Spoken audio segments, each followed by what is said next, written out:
Welcome to Government at Work. I'm your presenter, Adina Johnson.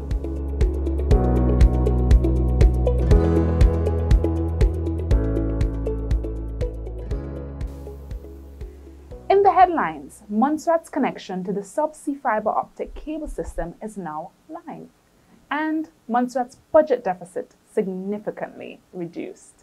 These and other stories after this message.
Montserrat's connection to the subsea fiber cable system is now live. This was officially announced on Thursday, October 1st. Fiona Alexander Smith has the details in this report. The long-awaited connectivity for Montserrat via subsea cable became a reality as a result of the Government of Montserrat's collaboration with Southern Caribbean Fiber, SCF, a wholly owned subsidiary of Digicel Group, and its subsidiary, SCF Montserrat. Under the Montserrat Subsea Fibre Optic Project, funded by the UK-funded Capital Investment Programme for Resilient Economic Growth, CIPREG, fibre optic cables connecting Montserrat to Antigua and Guadeloupe have been successfully installed and are ready for operations. The connection of a new subsea fibre cable system means the people of Montserrat can now look forward to reliable, fast and secure connection to the Internet. Premier Honourable Joseph E. Farrell commented on the significance of this milestone, which will provide resilient communication systems for Montserrat. The installation of fibre connectivity to the island under this project was a priority because of the potential and value it will bring to the economy and, by extension, our peoples. It is inextricably linked to our desire to attract investors and expand businesses, thereby stimulating the private sector, which will result in employment opportunities, advancing the development of Montserrat. And this project is clearly symbolic of our thrust and desire to build our economy in this digital age. With this infrastructure, we can rest assured that Montserrat has positioned itself for more businesses opportunities, and our communication systems are now more robust and should not be adversely affected by natural hazards such as hurricanes. This assurance will no doubt play a major role in building investors' confidence and strengthening our business and investment climate. I am pleased that we have partnered with Southern Caribbean Fiber on this key project, to provide the backbone for resilience and reliable high-speed internet service on island. The stage is now set for the telecommunication providers here on island to tap into the resources and compete in the delivering of new and improved service offerings to their consumers.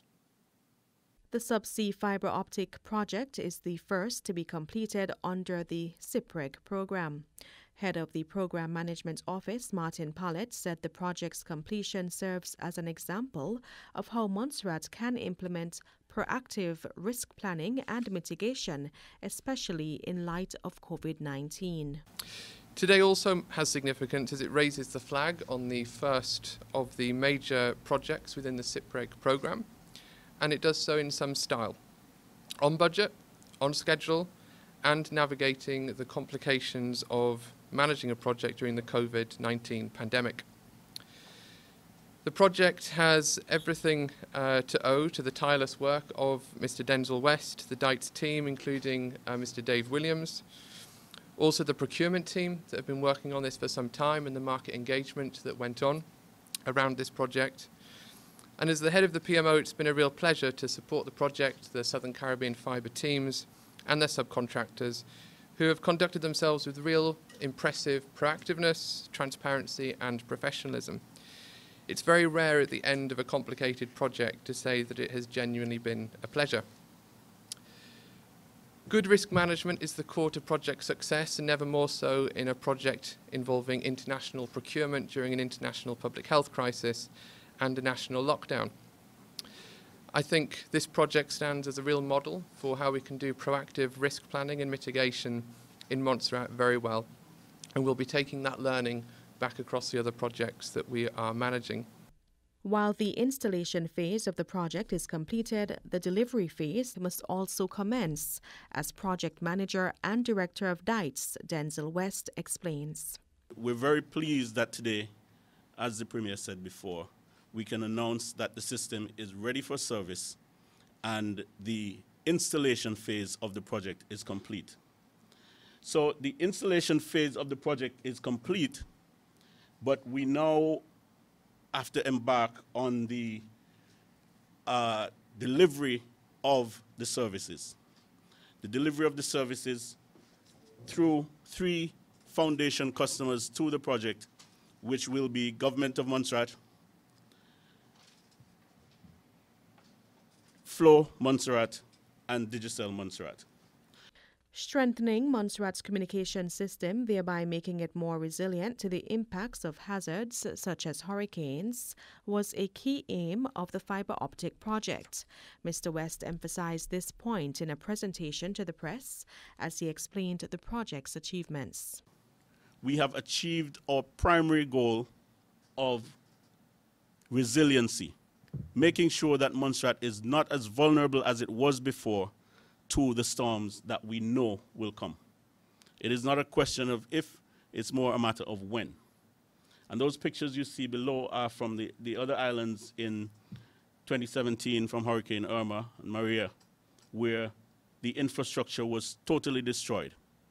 And if you could just imagine for a second, if the tower in Sweeney's that you pass every day, the Cable and Wireless Tower, was underground in that fashion, and just think that if a storm passed through Montserrat that destroyed the cable to that degree, it probably would have damaged the infrastructure in Antigua as well. So the question would have been, how long before we got back online? We could not, as a government, we could not allow that to continue. So this is why our funding partners, DFID, agreed with us that we had to solve this particular problem. I like to say, people might have heard me say it before, that Montserrat has always had, since the volcano, 3 access problems: air access, sea access, and internet access. And I think we have solved the internet access issue. It is for us to use it going forward in the appropriate manner now. So the vulnerability issue has been resolved. We're now a lot more resilient. And obviously, because of the nature of the cable, we now have extra capacity and speed broadband capabilities going forward. Montserrat has been without international fiber optic connectivity for more than 20 years after the eruption of the Soufriere Hills volcano, which cut the island off from its undersea branch of the Eastern Caribbean Fiber System. CEO of Southern Caribbean Fiber, Valerie Bijou, said, quote, SCF is very proud of achieving this milestone with the reinstatement of Montserrat on the map of submarine cables in the Caribbean and the resulting internet connectivity. End quote. Montserrat's governor, His Excellency Andrew Pearce, expressed his delight with Montserrat's connection to a brand new high-capacity fiber optic cable. He noted that it will open the way to new economic opportunities, including the government's new plans to encourage remote working and connect us to the digital world with new confidence and reach. In short, Governor Pearce added that it's great news for all of us on Montserrat. Minister for Overseas Territories and Sustainable Development at the Foreign Commonwealth and Development Office, FCDO, Baroness Sogg, CBE, said, quote, I am delighted that Montserrat's new high-speed fiber optic cable has been commissioned. This is the first major project to be delivered through the £30 million CIPREG program funded by the UK government.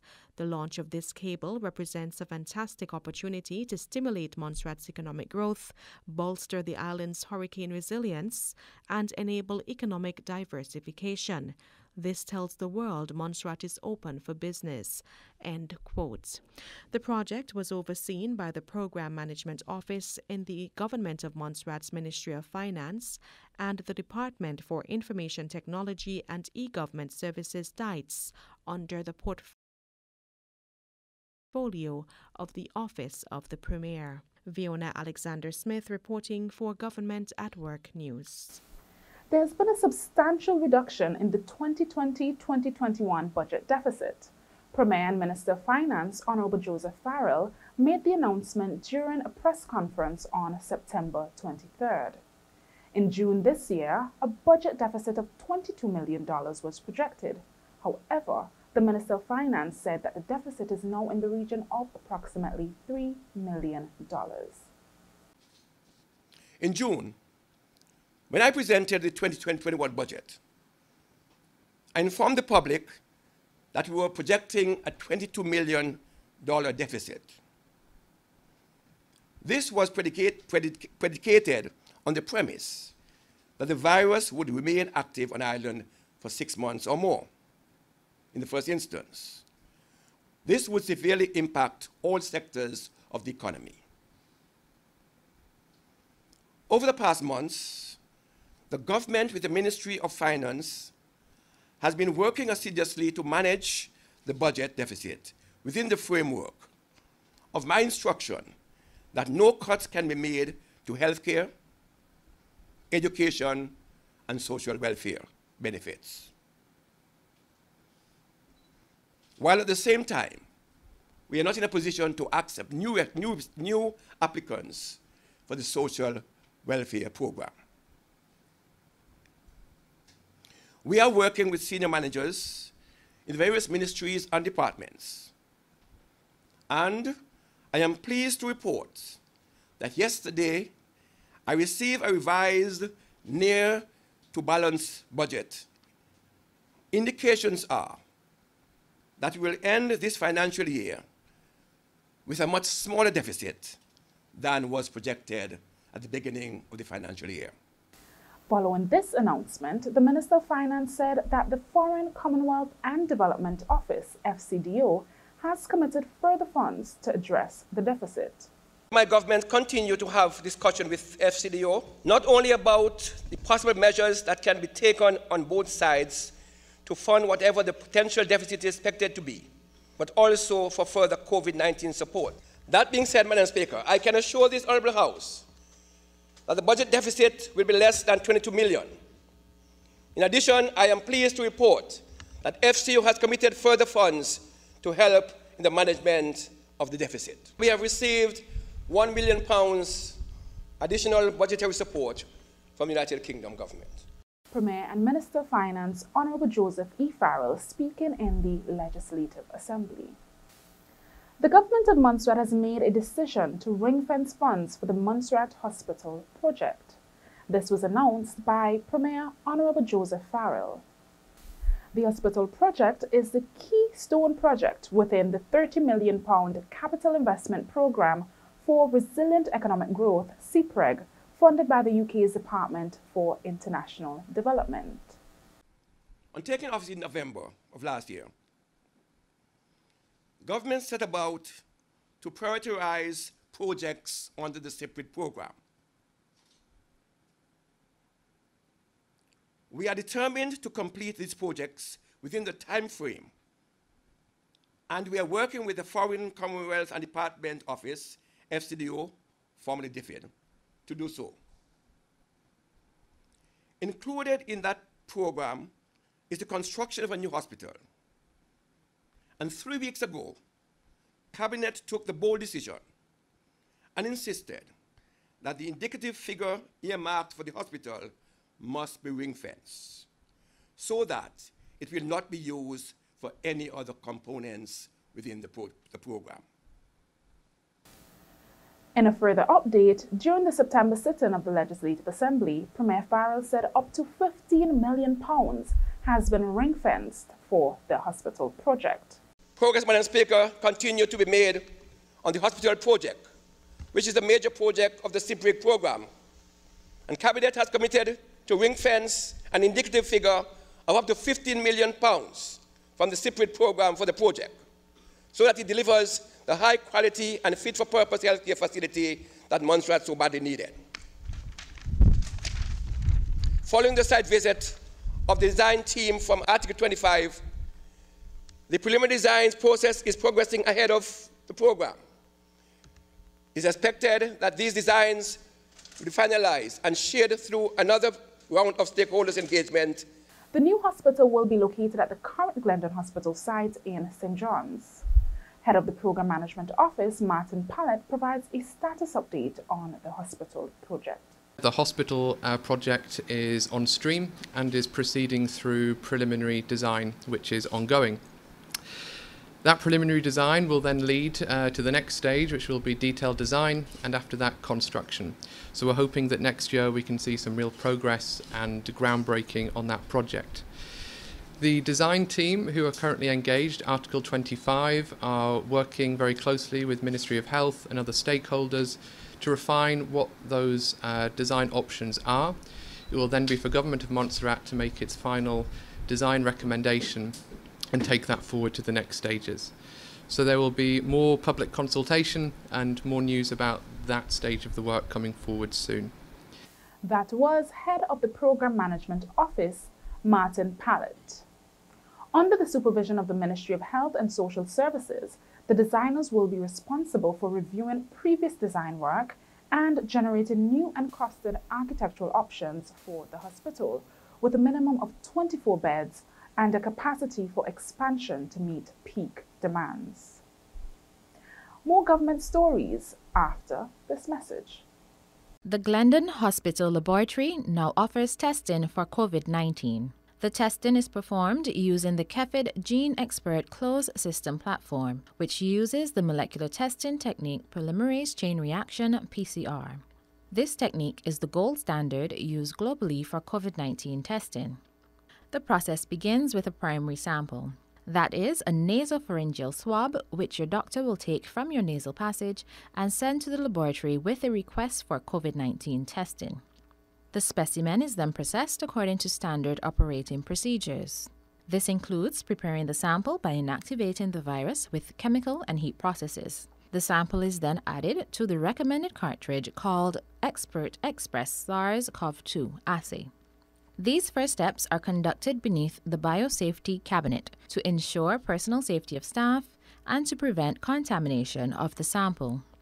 The cartridge is then scanned for identification and loaded onto the machine for processing.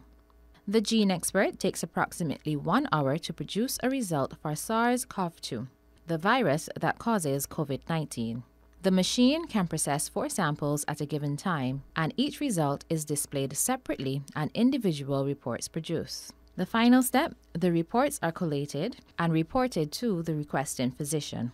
Routinely, testing will be conducted twice weekly and in emergency circumstances. Results are reported within 24 hours of testing. If you need to be tested for travel purposes or you are experiencing symptoms of COVID-19, please contact Dr. Georgette Skerritt at 496-9724 or your personal physician. The Ministry of Communication, Works, Energy and Labour has received Cabinet's approval to implement a digital nomad program or a digital remote working program. The program will allow persons to travel to Montserrat and work remotely from the island. By doing this, individuals will be contributing to Montserrat's economy while at the same time completing their targets for their overseas-based companies and organizations. The need for this type of program was propelled by the COVID-19 pandemic, which has resulted in several organizations and companies implementing policies to allow employees to work from home. Dr. The Honorable Samuel Joseph provided further details about the program. So once I have a laptop, I have the ability to be any place in the world and work.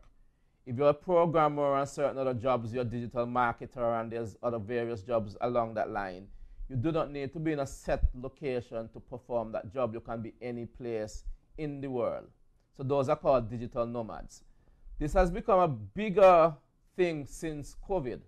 Because since COVID, a lot of countries have locked down, a lot of companies have asked or suggested that the workers work at home. A lot of universities have basically insisted that classes must take place offline or online. Companies are not letting people come into the offices. They have been asked to work remotely. So there's people currently in these metropolitan areas and various spots in the world who now, because of change of companies' policy and various such things, have the ability to work from home. Dr. Joseph explains the economic and other benefits that will be derived when we implement this program. If you have somebody coming to Montserrat to work, say for example a year, they have to stay someplace, they have to pay rent, they have to eat, they have to go to restaurants, they have to go to supermarkets, they might have to rent a car or buy a car or lease a car. They might need gardeners, people too. So all these various activities and economic activities are going to come if that person comes here. Because normally, if we think about the normal tourist, I'm going to put them in the tourist bracket, that comes here. You might come for a day and you drive around, so maybe taxis get something, I might stop for some place to eat and buy some tourist paraphernalia, and that's basically all the economic benefit of that person. But if on the other hand, you have somebody coming here and living here, and as I said, having to pay rent or lease a house or lease a car, and have to eat here and have to shop here and have to interact with the public and cut your hair and go to bars and listen to music, there's a greater economic benefit of having that person here as opposed to the normal type of tourism.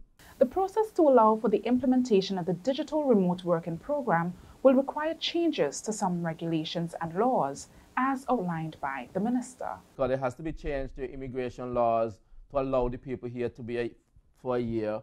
There has to be change in your tax laws. How do you deal with people who are working overseas and collecting a salary overseas and they're bringing the money here? There has to be changes to your tax laws. There are going to have to be discussion with villa owners, people who rent houses, people who rent cars. All these discussions are going to happen. There will have discussions with tourism to make sure everything is coordinated, discussions with health. How do you deal with the COVID issue, with the testing? Discussions are going to happen. There will have discussions with tourism to make sure everything is coordinated, discussions with health. How do you deal with the COVID issue, with the testing, with the quarantine? How do you make sure that Montserrat remains safe even after you start this program and get that in? There has to be discussion with immigration. How do you make sure that the people that are coming in, that they're on the up and up financially, that they don't have police records and all these other things. All these systems have to be put in place. The program is expected to be launched this financial year. 5 young persons are currently participating in a Police Community Support Officer program, also known as a Police Cadet program. On September 21st, the program was launched as a collaborative initiative by the Royal Montserrat Police Service, the Montserrat Fire and Rescue Service, and the Department of Community Youth and Sports Services. The aim of the program was explained by the Commissioner of Police, Steve Foster, during an opening ceremony for the new apprenticeship program. To enhance community safety, improve the police interaction with young people of Montserrat, to provide a ready resource of local resources to fill vacant posts within the Royal Montserrat Police Service and the Montserrat Fire and Rescue Services, and to provide an avenue for learning and development for young persons, provide a career path in law enforcement and related areas, just to name some of the benefits. The police support staff will be responsible to assist the police in the following areas: radio communication, monitoring of closed-circuit televisions, desk duties, community engagement, youth and school engagement, youth divergence initiatives, and other policing-related duties. Once successful, the participants will be sworn into the Royal Montserrat Police Service as Special Constables. 5 specially selected young persons have been already selected to receive their initial training. They have already had their orientation done and induction into the police service. Beginning today, these young persons will participate in a 6-week tailored program to provide them with the required information, knowledge, skills, and necessary function for them to perform as community support officers. On successful completion, these 5 officers will be sworn in as special constables in the Royal Montserrat Police Service, giving them police powers and enabling them to carry out their functions within the community. The program is designed to last 3 years for each participant. Individuals who have not yet obtained the O-level entry requirements for the public service will be required to follow a formal academic program. Meantime, the Parliamentary Secretary responsible for Youth Affairs, Honorable Veronica Dorset Hector, delivered a keynote address at the opening ceremony. In her message, she highlighted the value of youth to the wider Montserrat community. We are committed as a government and a department to empowering youths and strengthening communities, and this program will undoubtedly help us to realize these goals and serve as evidence of our commitment. Every age group has a role to play given our history, our determination to rebuild our country and become a nation which is healthy, wholesome, and prosperous, a nation which we say should be founded upon a thriving modern economy with a friendly, vibrant community in which all our peoples, through enterprise, initiative, can fulfill their goals in this truly democratic and God-fearing society. Our territorial song commands or summons us to rise up and make this country great through art, skill, and sacrifice. This call to action makes no distinction by age or any other nomenclature. And this morning, it is a call as well for our youths and for you, the participants. Our youths are valued partners in this process of nation building and are contributing significantly to society in a variety of ways already. In making the decision to participate in this training course, our youths are demonstrating a willingness to make their contribution in serving this community. Parliamentary Secretary responsible for Youth Affairs, Honorable Veronica Dorset Hector. There's been an increase in local crop production on Montserrat. This was announced by the Director of Agriculture, Melissa Ogaro, during an interview to provide an update on several initiatives from the Department of Agriculture. Paulie Serena has more details in this report. Food security is a major aim of the work of the Department of Agriculture, and during the COVID-19 impact on Montserrat, this became a major concern for many on island. As a result, the Ministry of Agriculture implemented several initiatives to assist in the production of crops. Director of Agriculture, Melissa Ogaro, tells us more. We implemented a number of incentives as a response not only to the COVID-19 impacts, but also as part of our annual development for the Department of Agriculture.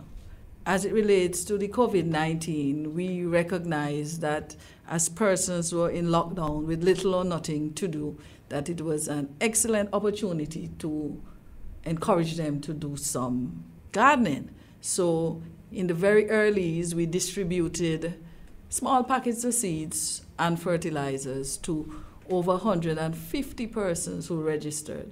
Granted, we had many more persons who registered, but unfortunately, when the seeds ran out, that was the end of it. After that initial rollout, then we went into the major initiatives for under the COVID, and we had what we consider the backyard garden tranche and then the commercial farmers. And the backyard garden was under 3 different initiatives. We looked at sheltered production, where we rehabilitated persons who already had existing sheltered structures.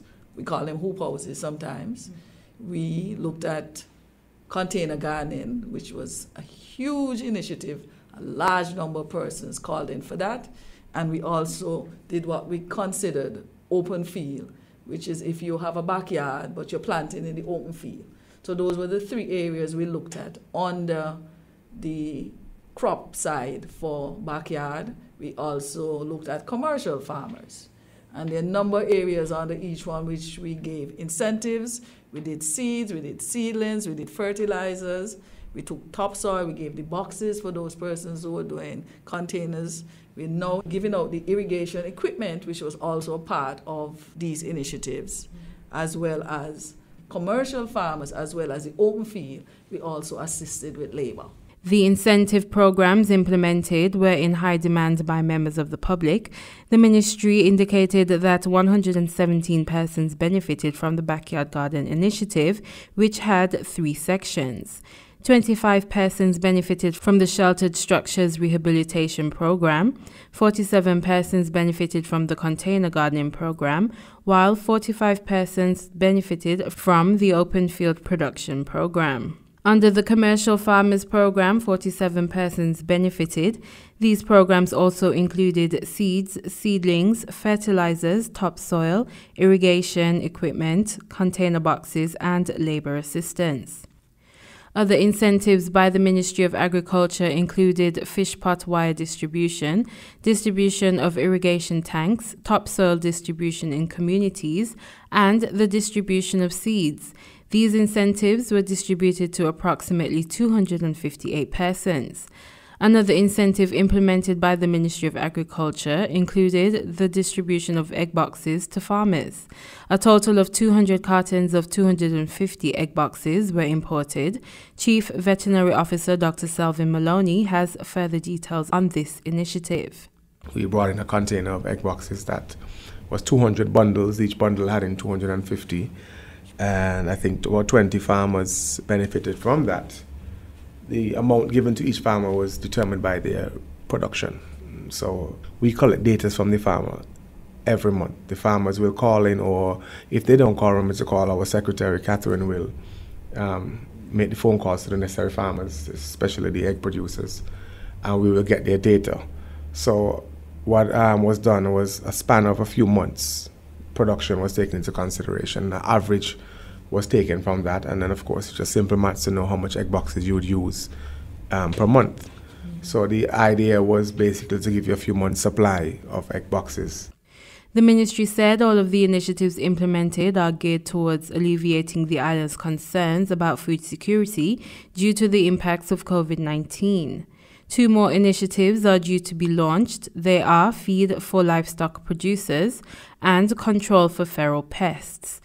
The ministry is also exploring the possibility of extending some of the initiatives already launched. However, this is dependent on available resources. For Government at Work, I am Paulisa Reiner. Thanks for that report, Paulisa. You are watching Government at Work. Stay tuned for more stories after these messages. Planning for emergencies? Plan for your children. After flooding caused by hurricanes and storms, important documents can sometimes be lost or destroyed. As you plan, don't forget to secure important documents that pertain to your children. This can include taking pictures of them with your cell phone and saving them somewhere in the cloud or in a Dropbox account. A message brought to you by UNICEF and this station.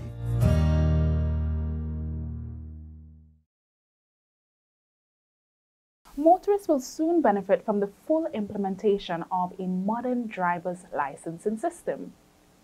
Following the successful launch of the software in July 2020, the Traffic Division of the Ministry of Communication Works, Labour and Energy in September announced that it is in the final stages of the implementation process for its modern driver's licensing system. The system was developed by local software firm Rovica Inc. under the ICT project in 2015 to enable online applications and modernize Montserrat's licensing system.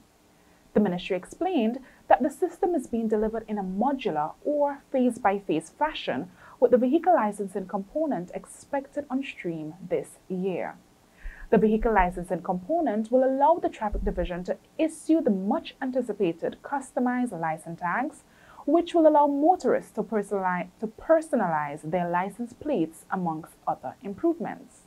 The regulations to allow for the customized licenses was approved in October 2019. Once all modules of the system are implemented, motorists will have the option of renewing their driver's licenses online rather than having to visit the Traffic Division. The Department of Environment continues in its quest to develop the wetlands of Montserrat. The department recently conducted a flora species identification exercise in the Belém Valley area. Environment technician Stephen Menz says this is a part of a project to provide a safe haven for birds and other species on the island. Last week we conducted a plant survey of the Lower Belém in the Old Road Beach area, Isles Bay area. And basically the plant survey in the Lower Belém area was conducted as a part of an ongoing project with the Royal Society for the Protection of Birds, or RSPB, who is actually facilitating a regional Darwin project with Anguilla, Turks and Caicos Islands, British Virgin Islands, and Montserrat to rehabilitate, restore, and in the case of Montserrat, create a wetland area. This project seeks to provide improved habitat for migratory birds to rest and feed as they stop over on the island as they head on down to South America or on their way back up to North America. It also provides, in some cases, a fish nursery for fish species and a general safe haven for other species. Now, the reason why we're doing this survey is to determine what plant life is in the area, to see which plants are native and which ones are invasive, and also to determine if there's any action needed to preserve or remove plants in the area in the process of developing the wetland. Thank you for tuning in to Government at Work. Join us on the first Monday of next month for our next government news package. I am Adina Johnson, and on behalf of the GIU Government at Work production team, thank you for watching.